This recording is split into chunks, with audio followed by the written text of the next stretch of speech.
நம் அனைவரையும் முஸ்லீம்களாக முஃமின்களாக பிறக்கச் செய்து அதிலும் குறிப்பாக அருமை நாயகம் ஸல்லல்லாஹு அலைஹி வஸல்லம் அவர்களுடைய பாக்கியமான அருளுக்குரிய உம்மத்தில் நம்மை எல்லாம் கொண்டு வந்தான். அந்த அல்லாஹ்வுக்கு எல்லா புகழும். அல்ஹம்துலில்லாஹ் அல்ஹம்துலில்லாஹ். வாழும் காலமெல்லாம் நம் அனைவருக்கும் அல்லாஹு ரப்புல் இஸ்ஸத் நம்முடைய மனைவி மக்கள், நம்முடைய பிள்ளைகள், சந்ததிகள், உலக முஸ்லீம்கள் அனைவருக்கும் உடல் ஆஃபியத்தையும் சலாமத்தையும் தந்தல் புரிவானாக. மேலும் அல்லாஹ்வால் நமக்கு வழங்கப்பட்ட விலை மதிக்க முடியாத மிக பெரும் நிஅமத்தாக இருக்கக்கூடிய அந்த ஈமான் என்ற அந்த நிஅமத்தை உள்ளத்தில் தாங்கி அதன்படி வாழ்வதற்கு அல்லாஹ் தௌஃபீக் செய்வானாக. கண்ணியமான அல்லாஹ்வின் நல்லடியார்களே, சங்கமிக்க புனிதமான இந்த ஆஷுராவுடைய நன்னாளில் நம் அனைவரையும் நோன்பு நோற்கக்கூடிய உயர்வான ஒரு வாய்ப்பை வல்ல ரஹ்மான் தந்தருள் புரிந்தான். இந்த ஆஷுராவுடைய நோன்பின் மூலமாக எத்தனை நபிமார்களுக்கு அல்லாஹு தாலா அவர்களுடைய வாழ்க்கையில் ஏற்பட்ட சோதனைகள் இருந்து சிரமங்கள் இருந்து விடுபடுவதற்கு ஒரு காரணமாக இருக்கக்கூடிய ஒரு நாளாக ஆக்கி அருள்புரிந்தானோ, அதுபோன்று நம்முடைய வாழ்க்கையிலும் இருக்கக்கூடிய சிரமங்கள், கடன்கள், சோதனைகள், குடும்பங்களுக்கு மத்தியில் இருக்கக்கூடிய பிரச்சனைகள், சண்டை சச்சரவுகள், வியாபாரத்தில் இருக்கக்கூடிய போட்டிகள், சமுதாய மக்களுக்கு மத்தியில் இருக்கக்கூடிய பிணக்குகள், இவைகள் அனைத்தை விட்டும் அல்லாஹு தாலா நம் சமுதாய மக்களை காப்பாற்றி அல்புரிவானாக. கண்ணியமான அல்லாஹ்வின் நல்லடியார்களே, நபிகள் பெருமானார் ஸல்லல்லாஹு அலைஹி வஸல்லம் அவர்கள் சம்பந்தமாக அல்லாஹ் குர்ஆனில் சொல்லும் பொழுது, குல் லா அஸ்அலுக்கும் அலைஹி அஜ்ரா, எல்லா நபிமார்களும் குறிப்பாக முஹம்மது ஸல்லல்லாஹு அலைஹி வஸல்லம் எல்லா நபிமார்களும் குல் லா அஸ்அலுக்கும் அலைஹி அஜ்ரா, இந்த தீனுடைய சேவையை செய்வதற்காக, இந்த மார்க்கத்தை மக்களிடம் கொண்டு போய் சேர்ப்பதற்காக அல்லாஹ் அல்லாத இன்னொரு கைருல்லாவை வணக்கத்திற்கு தகுதியாக ஆக்காதீர்கள் என்கிற விஷயத்தில் அவர்கள் எடுக்கக்கூடிய அந்த எடுப்புகள், அந்த உழைப்புகள், அந்த சிரமங்களுக்கு கூலியை அல்லாஹ்விடம் மட்டுமே அவர்கள் எதிர்பார்த்தார்கள், மக்களிடம் அல்ல. நபிகள் பெருமானார் ஸல்லல்லாஹு அலைஹி வஸல்லம் அதையே சொல்கிறார்கள், குல் லா அஸ்அலுக்கும் அலைஹி அஜ்ரா. மக்கத்து குறைஷிகள் எப்படி இருந்தார்கள் என்பது உங்க எல்லாருக்குமே தெரிஞ்ச வரலாறு. நிறைய ஹஜ்ரத் பேன் பண்ணியிருப்பாங்க, நீங்களாம் கேட்டிருப்பீங்க. நபி அவர்கள் வருவதற்கு முன்னால் அந்த மக்களுடைய நிலை எப்படி இருந்தது, நபி அவர்கள் வந்ததற்கு பின்னால் அந்த மக்களுடைய வாழ்வு, பின்னால் வரக்கூடிய மக்கள் அஸ்ஸஹாபி கன்னுஜூம், என்னுடைய சஹாபாக்கள் நட்சத்திரங்களை போன்றவர்கள், ஃபபி ஐயிஹிம் இக்ததைத்தும் இஹ்ததைத்தும், இவர்களில் நீங்கள் யாரை பின்பற்றினாலும் நீங்கள் சொர்க்கம் சென்று, அதாவது நேர்வழி சென்று அடைவீர்கள் என்பதாக நபிகள் பெருமானார் ஸல்லல்லாஹு அலைஹி வஸல்லம் சொல்லி காண்பித்தார்கள். இந்த உழைப்பிற்காக, இந்த மக்களை மாற்றியதற்காக, அல்லாஹ்வை தவிர்த்து வேறொரு தெய்வத்தின் பக்கம் திரும்பி இருந்த இந்த மக்களை அல்லாஹ்வின் பக்கம் திருப்பியதற்காக எந்த ஒரு கூலியையும் நபி எதிர்பார்க்கவில்லை மக்களிடம். என்னுடைய குடும்பத்தார்கள், நபியுடைய பிளட் யாரில் வருதோ அவங்கள நீங்கள் கண்ணியப்படுத்துங்க, மரியாதை செய்யுங்க. இதுதான் கோணம் ஆயிடுச்சு. இப்போ ஆஷுரா அப்படின்னு நம்ம எடுத்துக்கோன்னு சொன்னால், நீங்கள் எல்லாம் ஹஜ்ரத் நிறைய பயன் செஞ்சுருப்பாங்க, நீங்கள் எல்லாம் கேட்டிருப்பீங்க, புளிச்சு போகிற அளவு கூட கேட்டிருப்பீங்க. ஆதம் அலைஹிஸ்ஸலாம் தௌபா ஏற்றுக்கொள்ளப்பட்ட நாள் ஆஷூரா. நூ அலைஹிஸ்ஸலாமுடைய கப்பல் 6 மாதம் வெள்ள பிரயலத்தில் தடுமாறி கொண்டு போய் சேர்ந்தது இந்த ஆஷுராவுடைய நாள். யூனுஸ் அலைஹிஸ்ஸலாம் மீனுடைய வயிற்றிலிருந்து சரியாக இன்னைக்கு அசர் வக்தில் வெளியே வராங்க, ஆஷுராவுடைய நாள். இப்ராஹிம் அலைஹிஸ்ஸலாம் நெருப்பு குண்டத்தில் போய் நின்றார்கள், அல்லாஹ் தஆலா அவங்களை ஈடேற்றம் செஞ்சது ஆஷுராவுடைய நாள். இப்படி நம்ம எக்ஸெட்ரா எக்ஸெட்ரா எக்ஸெட்ரா அப்படி நம்ம நிறைய சொல்லிட்டே போகலாம்.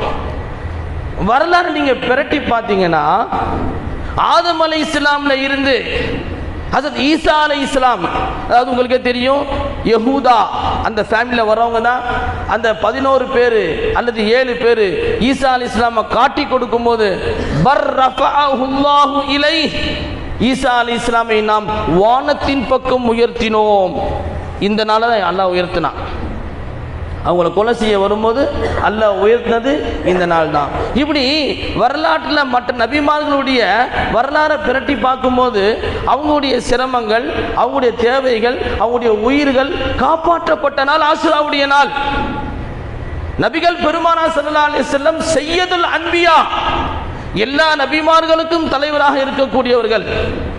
கியாமத் வரை வரக்கூடிய ஒரே உம்மத் முஹம்மது ஸல்லல்லாஹு அலைஹி வஸல்லம் உம்மத் மட்டும்தான். இடையில யஹூதிலாம் கட்டாயிடும், எல்லாம் போயிடும், நசாராலாம் போயிடும்.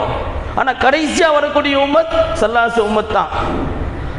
அந்த நபியுடைய வாழ்க்கையில் ஏதாவது ஒரு இன்சிடென்ட், ஒரு நிகழ்ச்சி, உதாரணமாக பத்ரு போர் வெற்றியான நாள் ஆஷூரா கிடையாது. உஹது, ஹந்தக்கு, தபூக்கு, ஹுனை, இதெல்லாம் போர்கள். எல்லா போர்லையும் ரொம்ப கஷ்டமான போர் பத்ருங்கிறது ஈமான் சம்பந்தப்பட்ட, ஈமானுடைய வலிமையை வலுப்படுத்தக்கூடியது பத்ரு போர். அது கூட ரமலான் பிறை 17. தபூக்கு ஆக கஷ்டம், சாப்பாடு இல்லை, தண்ணி இல்லை, ரொம்ப லாங் டிராவல், கஷ்டமான போர் தான். அதில் அல்லாஹ் வெற்றியை கொடுத்தான். அது கூட ஆஷூரா அன்னைக்கு கிடையவே கிடையாது. ஒருவேளை சாப்பிட்டு கொண்டிருந்த சஹாபாக்கள் 2 வேளை சாப்பிட்டார்கள். ஹைபர் என்ற போருக்கு பின்னால் சஹாபாக்கள் 2 வேளை சாப்பிட்டார்கள். அதுவரை சஹாபாக்கள் ஒரு வேளை தான் சாப்பிட்டார்கள். அந்த ஹைபர் வெற்றியானது கூட ஆஷூரா அன்னைக்கு இல்லை, மற்ற நாளில் தான். அங்கே நபியுடைய வாழ்க்கையை நம்ம பிரட்டி பார்த்தோம்னு சொன்னால் அப்படி எந்த ஒரு இன்சிடென்ட்டும் கிடைக்க மாட்டேங்குது. ஆனால் ஒரே ஒரு நிகழ்ச்சி கிடைக்குது நபியுடைய வாழ்வுக்கு பின்னால். அது ரொம்ப சொற்பமான காலத்தில் பக்கத்திலே வருது. என்ன வருது அப்படின்னு சொன்னால், நபியுடைய பேரப்பிள்ளை இமாம் ஹசன், இமாம் ஹுசைன் ரலியல்லாஹு தஆலா அன்ஹுமா. இமாம் ஹசன் ரலியல்லாஹு அன்ஹு விஷம் கொடுத்து கொல்லப்படுகிறார்கள். இமாம் ஹுசைன் ரலியல்லாஹு தஆலா கர்பலாவிலே டோட்டல் ஃபேமிலி ஷஹீதாகிறாங்க. ஒரு குடும்பத்தில் ஒருத்தன் மனைவி இழக்கலாம், ஒரு குடும்பத்தில் ஒருத்தன் பிள்ளை இறந்துட்டான், பிள்ளை உடம்பு சரியில்லை, சீக்கிரம் இறந்து போயிடுச்சு, கூட அண்ணன் இறந்து போயிட்டாரு, தம்பி இறந்து போயிட்டாரு. ஆனால் மொத்த குடும்பமே ஷஹீதா போனது இமாம் ஹுசைன் ரலியல்லாஹு குடும்பம் மட்டும்தான். சரி, எதுக்கு இந்த குடும்பம் ஏன் ஷஹீத் ஆகுது? எதுக்காக இந்த மொத்த குடும்பம் ஷஹீத் ஆகணும்? பதவிக்காகவா, அந்தஸ்துக்காகவா, நாட்டை பிடிக்கவா, இல்லை அதிகாரத்தை கைப்பற்றவா? எதற்காக இந்த குடும்பம் எதிரியிடம் போராடியது என்று சொன்னால் தீனுக்காக, இஸ்லாமிய மார்க்கத்திற்காக போராடியது. இன்னைக்கு நீங்களா பை பர்த் முஸ்லீம், ஏன் வாப்பா முஸ்லீம் உம்மா முஸ்லீம், பை பர்த் யுவர் முஸ்லீம், நீ முஸ்லீமா இருக்கிற, வாப்பா அம்மா முஸ்லீம், நீ முஸ்லீமா இருக்கிற. முஸ்லீமாக ஆனோம், நான் முஸ்லீம் என்ற உணர்வு உங்களுக்கு இருக்கிறது, இருக்கா இல்லையா? இருக்கு. நான் முஸ்லீம் என்ற உணர்வு இருக்கா இல்லையா? டெய்லி வரலாம் கூட எப்பயாச்சும் வருது இல்லை, இப்போ நான் முசல்மான்பா, நான் முஸ்லீம்பா, தொழுவுல அதெல்லாம் அப்புறம் வை ஒரு பக்கம், நான் முஸ்லீம் என்ற உணர்வு வருதா இல்லையா? குறைந்தபட்சம் புத்துகானா, நான் உருதுல பேசுகிறேன், தமிழில் சொல்லக்கூடாது, புத்துகானா புரிஞ்சுங்க, டெம்பிள், அதை பார்க்கும்போது உனக்கு உணர்வு வரும், நான் முஸ்லீம், அப்படி ஒரு உணர்வு வரும். இந்த உணர்வு நமக்கு வர்றதுக்கு காரணம் யார் அப்படின்னு சொன்னால், பல நபிமார்களுடைய தியாகங்களுக்கு பின்னால் இன்று முஸ்லீம் என்ற லேபிள் உங்களுக்கு கிடைச்சிருக்கு. இப்ராஹிம் அலைஹிஸ்ஸலாம் நெருப்பு கொண்டு போய் நின்றாங்க. எதுக்காக நின்னாங்க? மனைவிக்காகவா, பிள்ளைக்காகவா? எதுக்காக போய் நின்னாங்க? இப்ராஹிம் அலைஹிஸ்ஸலாம் நெருப்பு கொண்டு போய் நிற்கிறாங்க. நெருப்பு இருக்கு, தள்ளி உட்காரு, ஊதுபத்தி வச்சிருக்காங்க, சட்டை ஓட்டையா போயிடும், தள்ளி உட்காரு, சாம்பிராணி போடாத, வீசிங் வந்துடும், எல்லாம் சொல்றோம்ல, இதுக்கே இப்படி பயப்படுறோம்ல, எனக்கு காஃப் வந்துடும், சொல்றோமா இல்லையா? நெருப்பை பத்தி உள்ள போட போறாங்க. எப்படி போய் நின்னாங்க இப்ராஹிம் அலைஹிஸ்ஸலாம்? தனக்காக நிக்கல, அல்லாஹ்வுக்காக, தன்னுடைய உம்மத்துக்காக, அவங்க தௌஹீதுடைய வாழ்க்கை வாழணும் போய் நின்னாங்க. இப்போ கல்யாணம் ஆகுது, மாப்பிள்ளை பொண்ணு கல்யாணம் ஆகுது, கல்யாணம் ஆகி 2 வருஷம் ஆச்சு, 3 வருஷம் ஆச்சு, 4 வருஷம் ஆச்சு, புள்ள இல்லை. என்ன கேட்போம்? அவங்க மனசு என்ன இருக்கும்? மாப்பிள்ளை மனசுலையோ பொண்ணு மனசுலையோ என்ன இருக்கும்? தீன் தெரிஞ்சவங்களா இருந்தா, மார்க்கம் தெரிஞ்சவங்களாக இருந்தா, குரான் ஓத தெரிஞ்ச ஆளாக இருந்தா, அதை ஓத தெரிஞ்ச ஆளாக இருந்தாலும் குரானுக்கு அர்த்தம் தெரிஞ்ச ஆளாக இருந்தா, வயஹபு லிமன் யஷாஉ இனாஸா வயஹபு லிமன் யஷாஉ ذுகூர், அல்லாஹ் நாடியவர்களுக்கு ஆண் பிள்ளையை கொடுக்குறான், அல்லாஹ் நாடியவர்களுக்கு பெண் பிள்ளையை கொடுக்குறான், அல்லாஹ் நாடியவர்களுக்கு கலந்து கொடுக்குறான்னு கோணம் ஆகிட்டு வருது. இதை நம்ம ஓதி என்ன செய்வோம், துவா கேட்போம், அல்லாஹ் உன் நாட்டத்தில் என்னையும் நீ சேர்த்துக்க, பிள்ளை செல்வத்தை கொடு. அப்படி இல்லைன்னு சொன்னா எனக்கு மலடி, அடுத்து ட்ரீட்மெண்ட் பண்ண ரொம்ப செலவு பண்ணோம். இப்போலாம் ட்ரீட்மெண்ட் போகணும், மாப்பிள்ளை மேலே மிஸ்டேக்கா பொம்பளை மேலே மிஸ்டேக்கா தெரியல, இப்படி பல வதந்திகள்லாம் வந்துடும். அதனால் ஒரு பிள்ளையை கூட நாம் கேட்போம். இது இயல்பு. ஜக்கரியா அலைஹிஸ்ஸலாம் பிள்ளை கேட்குறாங்க அல்லாஹ் கிட்ட, யா அல்லாஹ் எனக்கு பிள்ளையை கொடு, யா அல்லாஹ் எனக்கு பிள்ளையை கொடு. வயசு 80 90 வயசு, 2 முட்டி தேஞ்சு போச்சு. நான் இல்லை குரான் ஆயத்து எனக்கு டைம் ஸ்டார்ட் ஆகுதுன்னு ஆயத்து ஓதலை. 2 முட்டி தேய்ந்து விட்டது, தலைமுடி நரைச்சி போச்சு, பழுப்பாயிடுச்சு, வெள்ளை வெள்ளைன்னு கோல்டு கலர் ஆயிடுச்சு முடியலாம். அல்லாஹ்ட்ட கேட்குறாங்க, அல்லாஹ் பிள்ளையை கொடுத்தான். வீட்டுக்கு வராங்க ஜக்கரியா அலைஹிஸ்ஸலாம், பிள்ளை தரேன்னு நல்லா சொல்லிட்டான். வீட்டு அம்மா இருக்காங்களே, இவனுக்கு வயசு 90, அந்த அம்மாவுக்கு வயசு 80. அந்த அம்மாவுக்கு அதே தான், முட்டியாக தேஞ்சு போச்சு, உட்காந்து எஞ்சிக்க முடியாது, யாராவது பிடிச்சி தூக்கி நிற்க வைக்கணும். அந்த மாதிரி இருக்கிறாங்க. வீட்டில் கோதுமையை, இந்த முறம் தெரியுமா, முறம் இப்போல்லாம் முறம் கிடையாது, இப்போல்லாம் முறம் இல்லை, முறம் அப்படி முறைப்பாங்களே அது இல்லை, அந்த முறத்தில் கோதுமையில் கல் பெருக்கிட்டு இருக்கிறாங்க. ஜக்கரியா அலைஹிஸ்ஸலாம் உள்ளே வராங்க. உனக்கு ஒரு செய்தி தெரியுமா? என்னப்பா, என்ன செய்திங்க சொல்லுங்க. ரொம்ப அழகான சுப செய்தி. அப்படியா, சந்தோஷமான செய்தி சொல்லுங்கண்ணே. உனக்கு எனக்கு அல்லாஹ் புள்ள தர போறானா. அந்த அம்மா முறத்தை வச்சு மூஞ்ச மூடிட்டாங்க வெக்கத்தில், வயசு 80. அல்லாஹ் புள்ள கொடுத்தான். எதுக்கு புள்ள கேட்டான் தெரியுமா? எனக்கு ஒரு அடுத்த வாரிசு வரணும், நான் நபியா இருக்கேன், எனக்கு இவ்வளவு பெரிய வீடு இருக்கு, எனக்கு இவ்வளவு பெரிய ப்ராப்பர்ட்டி இருக்கு, மக்கள் மத்திய செல்வாக்கு இருக்கு, சொல்வாக்கு இருக்கு, இதெல்லாம் அனுபவிக்கணும், பிள்ளைன்னு கேட்கவே இல்லை. யா அல்லாஹ் உன்னுடைய பாதையில் தீனை எட்டி வைப்பதற்காக எனக்கு ஒரு அழகான பிள்ளையை கொடு. நான் தீன மக்களுக்கு சொல்ற மாதிரி எனக்கு ஒரு புள்ள பிறந்து அந்த பிள்ளையும் ஊர் ஊராக சென்று உன்னை பற்றி மக்களுக்கு சொல்ல வேண்டும், அதற்காக நீ எனக்கு பிள்ளையை கொடு. இப்படிதான் கேட்டாங்க. ஐயோ, ஆம்பளை மேல மிஸ்டேக்கா, மாப்பிள்ளை மேல மிஸ்டேக்கா, பொண்ணு மேல மிஸ்டேக்கா, அதுக்காக அவங்க பிள்ளை கேட்கல. எனக்கு அடுத்து ஒரு சந்ததி வரணும், அந்த சந்ததி தீனை காயமாக்கணும், நபிமார்கள் கொண்டு வந்த தீனை ஹயாத்தாக்க வேண்டும், அல்லாஹ்வை வணங்காத இந்த மக்கள் அல்லாஹ்வின் பக்கம் திரும்ப வேண்டும். இதற்காக தான் ஆசைப்பட்டு பிள்ளை கேட்டார்கள். எந்த நபிமார்களுடைய செயலும் அவருடைய தியாகமும் தன்னுடைய உம்மத்துக்கும் அல்லாஹ்வுடைய பொருத்தத்துக்கும் சம்பந்தமாகவே இருந்தது. ஆனால் இன்னைக்கு நமக்கு மத்தியில் தீனுக்காக தியாகம் செய் அப்படின்னா, காசு பணம் நம்ம தியாகம் செய்யறது இல்லை, என்ன யார்ட்டையுமே இல்லை, செய்யவும் முடியல. உங்கள் நேரத்தை தீனுக்காக கொடுங்க. உங்களுடைய நேரங்களை, கொஞ்சம் காசு செலவாயிடுச்சு, ஏதோ ஒன்று பொருள் வாங்கினீங்க, அந்த பொருள் வேஸ்ட்டாக போயிடுச்சு, இல்லை எவனாவட்ட காசை ஏமாற்றிட்டு போயிட்டான், அதாவது சொன்னால் மனசு ரொம்ப கஷ்டப்படுது. 2000 ரூபா போயிடுச்சு, 5000 ரூபா போயிடுச்சு, அநியாயமாக 500 ரூபா போச்சு. ஒரு காசு உங்களை விட்டு சென்று விட்டால் உங்களுடைய மனசு உங்களால் தாங்க முடியல. எவ்வளவோ அல்லாஹ் கொடுத்த நியமத்தாகிய நேரங்கள் அல்லாஹ்வை மறந்து எவ்வளவோ செலவாக போயிடுச்சு. அதை பற்றி யாருமே கவலைப்படுறதில்லை. திரும்ப அந்த நேரங்கள் நீ மீட்ட போவதும் கிடையவே கிடையாது. எங்கேயாவது ஹாலிங் ஷாப் பேங்க் செஞ்சாரு வச்சிங்கன்னா, இவரா நமக்கு தெரியுமா இவரை, இப்போ என்னையே எடுத்தீங்களேன், இன்னைக்கு அஜீஸ் சாப் பேசுகிறாரா, அப்போ அவர் சேப்பாக்கா பள்ளியா, அவருக்கு லீவு, கவர்மெண்ட் லீவு, அதான் வந்து பையன் பேசுகிறாரு அப்படின்னு நம்ம லேசாக கடந்து போயிடுறோம். ஹசரத் இமாம் ஹசன் பஸ்ரி ரஹ்மத்துல்லாஹி அலைஹி சொன்னார்கள், தீனுடைய உபதேசம் செய்யப்படவில்லை என்று சொன்னால் மக்கள் எல்லாம் விலங்குகளை போல ஆகிவிடுவார்கள். மார்க்கம் போதிக்கப்படவில்லை என்று சொன்னால், நபிகள் பெருமான் ஸல்லல்லாஹு அலைஹி வஸல்லம் 23 வருஷம் நுபுவத்துக்கு அப்புறம் வெறும் தொழுகையை பற்றியா பேசினாங்க, வெறும் தொழுகையை பற்றியா பேசினாங்க, உறவு முறை பற்றி பேசல, மனைவி பற்றி பேசல, பிள்ளையை பற்றி பேசல, சமுதாயத்தை பற்றி பேசல, குடும்ப உறவை பற்றி பேசல, வியாபாரத்தை பற்றி பேசல. எவ்வளவு பேசிட்டாங்க 23 வருஷத்துல? தொழுகை மட்டுமா பேசினாங்க, பயான் செய்தார்கள். ஹஸரத் உமர் ஹஸரத் உமர் ஃபாரூக் ரஸியல்லாஹு தஆலா அன்ஹு அழுகுறாங்க. எப்படிப்பட்ட சஹாபி? அவர்கள் ஒரு தெரு வழியாக வந்தால், இது என்னுடைய வார்த்தை இல்லை, நபிகள் பெருமான் சொன்ன வார்த்தை. அவர்கள் ஒரு தெரு வழியாக வந்தால் ஷைத்தான் மறு தெரு வழியாக ஓடுவான். இது ஹதீஸ். எனக்கு பிறகு நபி ஒன்று வருவதாக இருந்தால் அது உமராகத்தான் இருக்கும் சொன்னவர்கள் நபிகள் பெருமான் ஸல்லல்லாஹு அலைஹி வஸல்லம். உமருடைய நாவில் அல்லாஹ் நடக்கிறான். உமர் சொன்னா அல்லாஹ் ஆயத்தை கீழே இறக்குறான் ரலியல்லாஹு தஆலா. அந்த அளவுக்கு அந்தஸ்துல உள்ள மகான் அழுகுறான். யாருக்கு கேட்க தைரியம் இல்லை. அவங்ககிட்ட போய் கேட்கறதுக்கு ஒரு தைரியம் வேணும். எங்க அழுகுறீங்கன்னு கேட்கணும்ல. எந்த சஹாபியும் கேட்கல, எல்லாம் அமைதியாக உட்கார்கிறான். பகாவ அபுகா, அந்த வார்த்தையை கவனிக்கணும். உமர் அழுவதை பார்த்து பகா, உமர் அழுகுகிறார். அபுகா, உமரை பார்த்தவரும் அழுகிறார். என்னங்க அப்படிப்பட்ட என்ன அழுங்க? அது ஆச்சரியமா இருக்கு.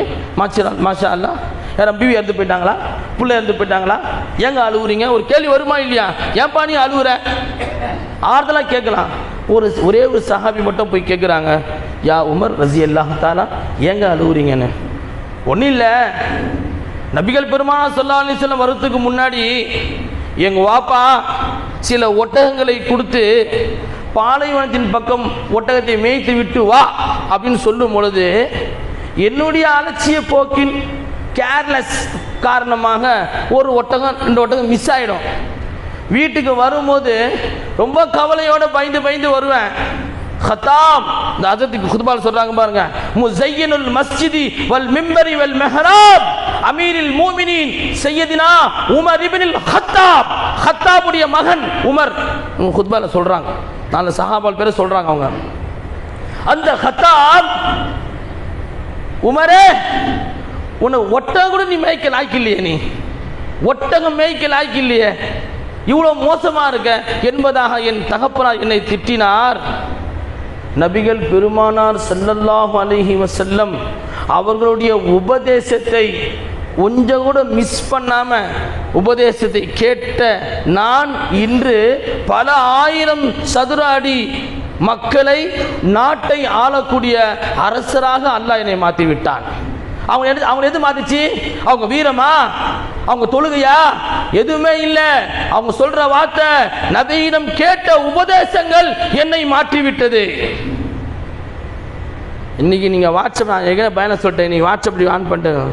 திடீர்னு ஒரு ஹஜ்ரத் வராரு, தள்ளு ஹஜ்ரத்தை, ஹதீஸ் தானே சொல்ல போறாரு, ஏதாவது ஹதீஸ் சொல்ல போறாரு, கேளுங்களேன். ஹஜ்ரத் சொல்றது பயான் கேட்டு ஒரு பிடிச்சி போச்சு. அதுக்கு அடுத்து வருது சிக்கன் மசாலா எப்படி செய்கிறது.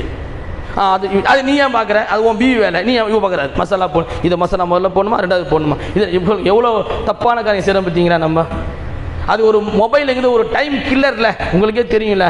சரி, அந்த டைம் கில்லரில் ஒரு ஆள் ஹதீஸ் சொல்றாரு, கேட்டா என்ன செய்தான் விட மாட்டான். ஏன்னா இன்னொரு வாசலில் போஸ்ட் ஒட்டியிருப்பாங்க, மீளாது சிறப்பு விழான்னு போட்டிருப்பான். எந்த ஹஜ்ரத்து பயன் செய்கிறாங்க யாரும் பார்க்க மாட்டான். தப்பாச்சிக்காதீங்க, ஓப்பனாக பேசுகிறேன். கீழே பார்ப்பான், என்ன ஹஜ்ரத்து என்ன தலைப்பில் பேசுறாங்க, கீழே கடைசியில் உணவு வழங்கப்படும் அதான் பார்ப்பான். தபர்ருக் வழங்கப்படும், ஏறா வண்டி ஏறா நேராக போட சைதாப்பேட்டைக்கு, தபர்ருக் வழங்கும்ன்றான். ஹஜ்ரத் என்ன பேச போறாரு, தீனை பத்தி என்ன சொல்ல போறாரு, நபியை பத்தி என்ன சொல்ல போறாரு, அந்த பயானை கேட்டு நம்முடைய வாழ்க்கையில் நாம் அல்லாஹ் விட்டு தூரமா போவதற்கு ஏதாவது காரணம் இருந்தால் அதை நாம் திருத்திக் கொள்ளலாம் அப்படின்னு என்ன வரார். அதான் ஹசன் பஸ்ரி சொன்னாங்க, பயான் செய்யப்பட்டால் அந்த ஒரு பயான், நபி செய்த அந்த ஒரு பயான் தான் இன்று உலகம் ஃபுல்லா தீன் பரவுவதற்கு காரணமாக இருந்தது. இன்னைக்கு ஹஜ்ரத் பயன் செஞ்சா இவர் பயனா கேட்டிருக்கேன், அவர் பயனா கேட்டிருக்கேன், நிச்சயம் சாவு வரைக்கும் நீ ஹிதாயத் கிடைக்காது. நீ மார்க் போடாம பயன் செய்யறாங்க உனக்கு. நபி பேசும்போது சஹாபாக்கள் அல்லாஹ்வுடைய ரசூலும் செய்தி சொல்லப்பட்டால் செவிதாழ்த்தி கேளுங்கள். காரணம் என்று சொன்னால் அது உபதேசம் என்பது உள்ளத்தின் உயிர். இப்ப எல்லாருக்கும் கஷ்டம் இருக்குல்ல, பண கஷ்டம் எல்லாருக்குமே இருக்கா இல்லையா? பண கஷ்டம் ஒரு ஆள் சொல்லுங்க, பண கஷ்டம் எனக்கு இல்லவே இல்லை, மன கஷ்டம் எனக்கு இல்லவே இல்லை, எனக்கு கம்பெனியில் பிரச்சனையே கிடையாது, ராகத்தா இருக்கேன், எனக்கு நோய் நொடி எதுவுமே கிடையாது. இப்போ எல்லாருக்குமே நோய் நொடி வந்துருச்சு வெளி. இப்போ நீங்கள் யாரை பார்த்தாலும் அவங்க கேட்குற முதல் வார்த்தை, ஹஜ்ரத் கை கால்லாம் வலிக்குது ஹஜ்ரத் அப்படி சொல்லாத ஆள் சொல்லுவாப்போம். அவர் ஹஜ்ரத் எனக்கே கை கால்லாம் வலிக்குது. ஹஜ்ரத் என்ன சொல்றாரு, இப்போ எனக்கே வலிக்குது சுகர்னால, லொஹர் ஜமாத்தில் போய் ருக்கு போய் சஜ்தாக்கு போயிட்டா 2வது ரக்காத் எஞ்சிக்க முடியல, என்னால எஞ்சிக்க முடியல, எனக்கு சுகர் பிபி எல்லாமே இருக்கு. எல்லாருக்குமே உடம்புல பாதிப்பு இருக்கு, வியாதிகள் இருக்கு, நோய்கள் இருக்கு. இல்லாத ஆள் யார் இருக்கா சொல்லு பார்ப்போம். எல்லாருக்குமே பிரச்சனை இருக்கா செய்யுது, பிரச்சனை ஆள் யாருமே கிடையாது. அப்போ இதுக்கெல்லாம் அல்லாஹ் தஆலா என்ன சொல்கிறான், உங்களுக்கு கொடுக்கப்பட்ட அந்த நேரத்தை அந்த காலத்தை சரியான முறையில் பயன்படுத்திங்க. நேற்று இருந்தவங்க இன்னைக்கு இல்லை, நாளைக்கு இருப்பாங்களா அது சொல்ல முடியாது. நேற்று என்பது வெறும் கனவு, நாளை என்பது வெறும் கற்பனை. அவ்வளோதான், நம்ம லைஃப் முடிஞ்சு போச்சு. நல்லா கவனிச்சிங்க, நீங்கள் அல்லாவை தவிர்த்து நீங்கள் யார் மேலே பிரியம் வச்சாலும் சரிதான், நீங்கள் இறந்து விட்டால் உங்களை அடுத்த வினாடியே உங்களை மறப்பதற்கு மக்கள் தயாராக இருக்கிறார்கள். உங்களை நினைக்கணுமா, அல்லாவை தவிர நினைக்கவே முடியாது. அதனால் அந்த அல்லாஹ் பக்கம் சிந்தனையை கொண்டு வாங்க, உபதேசத்தின் பக்கம் கேளுங்க, உங்களுடைய உள்ளத்தை மாற்றிக்கொள்ளுங்கள். நிச்சயமாக இந்த ஆசுராவுடைய நாளில் எப்படி மற்ற நபிமார்களுடைய பிரச்சனைக்கு அல்லாஹ் தஆலா ஒரு தீர்வு தந்தானோ அது போன்று நம்முடைய வாழ்க்கையிலும் பிரச்சனை எவ்வளவோ இருக்குது. அதுக்கெல்லாம் விட்டு நம்ம ஒரு இலாஜ் தேடுறோம், ஒரு வழி தேடுறோம். அதுக்கு ஒரு நல்ல நாளாக அல்லாஹ் இதை வச்சுருக்கான். அதனால் இன்றைக்கி நோன்பு வச்சுக்கிறவங்க நோன்பு திறக்கும் போது துவா கேளுங்க. நிச்சயமாக அந்த துவாவுக்கு அல்லாஹ் கிட்ட மிக பெரும் ஒரு மதிப்பு இருக்கிறது. நாம் வைக்கக்கூடிய இந்த நோன்புக்கு அல்லாஹ்ட்ட மிகப்பெரிய ஒரு மரியாதை இருக்கிறது.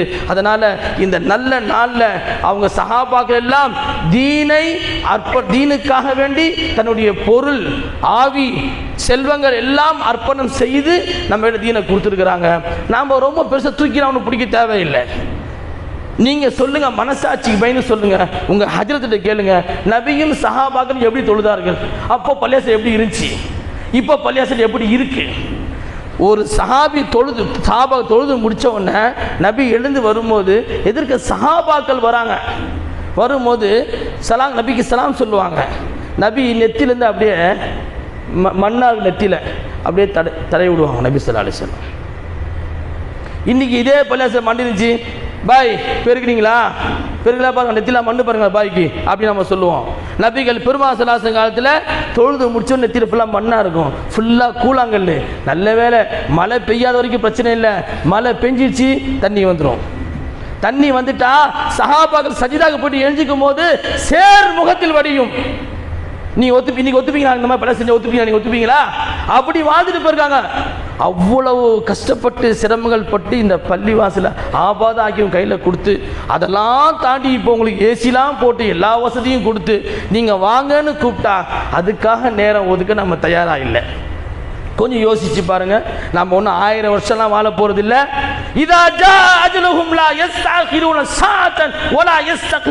அவர்களுடைய தவணை வந்து விட்டால் ஒரு வினாடி முந்தாது, ஒரு வினாடி பிந்தாது. என்னதான் நீ வாக்கிங் போனாலும், என்னதான் சுகர் மாத்திரை நீ போட்டாலும், என்னதான் நீ பிபி மாத்திரை போட்டாலும், இங்கேருந்து நேப்பியர் பாலம் வரைக்கும் நீ நடந்து போயிட்டு வந்தாலும், உனக்கு நல்ல வேத்தாலும் அது உடலுக்கு ஆரோக்கியமே தவிர உயிருக்கு கிடையாது. என்ன குர்ஆன்ல அல்லாஹ் சொல்றான், குலிர் ரூஹு மின் அம்ரி ரப்பி, உன் உடம்புல இருக்க ரூஹ் இருக்கு, அது என்னுடைய கட்டளையில இருக்குது. நான் நினைச்சா வாங்கிடுவேன். நீ எவ்வளவுதான் வாக்கிங் போனாலும், சுகர் டவுன்ல நார்மலா இருந்தாலும் அதுக்கும் உயிருக்கும் சம்பந்தம் கிடையாது. உயிர் வேற, உடல் வேற. வாஹிர் தஅவானா அல்ஹம்துலில்லாஹி ரப்பில் ஆலமீன்.